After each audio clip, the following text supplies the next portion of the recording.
जय हिंद, वंदे मातरम। कई सारे ऐसे प्रतिष्ठित संस्थान हैं जो कि ये कह रहे हैं कि आने वाले समय में मंदी आने वाली है। हम लोगों ने देखा कि काफ़ी बड़े बड़े संस्थानों से कई सारे लोगों की नौकरियां भी गईं। मतलब चाहे आप आईटी की बात कर लें या किसी दूसरे सेक्टर की बात कर लें, कई जगहों से नौकरी जा रही हैं। अभी अभी एक ये खुलासा और हुआ है अमेज़ॉन की तरफ से कि उनकी कंपनी से भी, जो कि दुनिया की सबसे ज़्यादा बड़ी वर्कफोर्स वाली कंपनियों में से एक है, उनकी कंपनी में से भी करीब करीब 18,000 लोगों को नौकरी से निकाला जा रहा है। अब 18,000 लोगों को नौकरी से निकाले जाने के पहले एक बात और नवंबर में पिछले साल सामने आई थी कि 10,000 लोगों की छटनी होनी है। अब इस छटनी के पीछे क्या कुछ तर्क दिए जा रहे हैं और किस प्रकार का असिस्टेंस दिया जाएगा वो तो अलग बात है, लेकिन ऐसे माहौल में जबकि हम देख ही रहे हैं कि सामने मंदी है, ऐसे में इतने सारे लोगों की नौकरी जाना ये अपने आप में काफ़ी बड़े पैमाने पर एक शॉकिंग खबर है। इससे पहले एलॉन मस्क ने जब ट्विटर को संभाला था तब भी कई सारे लोगों की छटनी करी गई थी और हवाला यही दिया गया था कि कंपनी उतना मुनाफा नहीं कमा पा रही है जितना कि सैलरी के रूप में बांटना पड़ रहा है। अमेजॉन 18,000 से ज़्यादा कर्मचारियों की छटनी करने जा रही है। बीते कुछ सालों में अमेजॉन ने बड़ी संख्या में एम्प्लॉयज़ की भर्ती की थी, लेकिन अब मंदी की आशंकाओं के बीच कर्मचारियों को कम किया जा रहा है। इस छटनी से कई टीमें प्रभावित होंगी। सबसे ज़्यादा कर्मचारी अमेजॉन स्टोर और people experience and technology team से निकाले जा रहे हैं।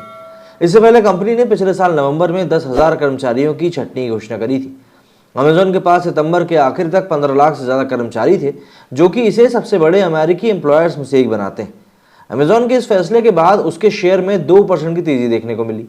निवेशकों को लगता है कि इस कदम से कंपनी के मुनाफे में बढ़ोतरी होगी। अमेजॉन के सीईओ एंडी ने कहा कि जो लोग इस छटनी से प्रभावित हुए हैं उन्हें हम एक separation payment, transitional health insurance benefit और एक्सटर्नल जॉब प्लेसमेंट सपोर्ट दे रहे हैं। उन्होंने ये भी कहा कि इन कसौटियों से प्रभावित लोगों के योगदान के लिए मैं बहुत आभारी हूं। वहीं जो लोग हमारे साथ आगे की यात्रा जारी रखेंगे उनसे मैं हर दिन ग्राहकों के जीवन को बेहतर और आसान बनाने के लिए पार्टनरशिप की आशा करता हूं। उन्होंने कहा कि हम आमतौर पर इस तरह का कम्युनिकेशन प्रभावित लोगों से बात करने के बाद ही करते हैं, लेकिन हमारे एक साथी ने इस जानकारी को बाहरी रूप से लीक कर दिया था, इसलिए हमने तय किया कि इस जानकारी को पहले साझा करना बेहतर होगा। हम 18 जनवरी से प्रभावित कर्मचारियों से कम्युनिकेट करना चाहते हैं। बीते दिनों वॉल स्ट्रीट जर्नल की एक रिपोर्ट में भी ये कहा गया था कि कंपनी ने अपनी कुछ अनप्रॉफिटेबल यूनिट्स में काम करने वाले एम्प्लॉयज़ को कहीं और नौकरी खोजने के लिए कहा है।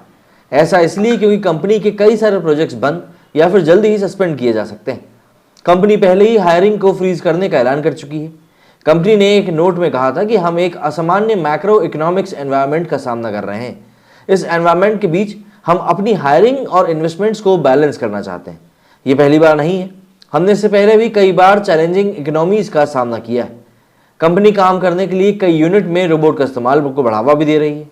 डिलीवर किए जाने में लगभग 3/4 पैकेज इस समय किसी न किसी रोबोटिक सिस्टम से होकर गुजरते हैं। अमेजॉन रोबोटिक्स के चीफ टाई ब्राडी ने कहा कि अगले 5 साल में पैकेजिंग में 100% रोबोटिक सिस्टम हो सकता है।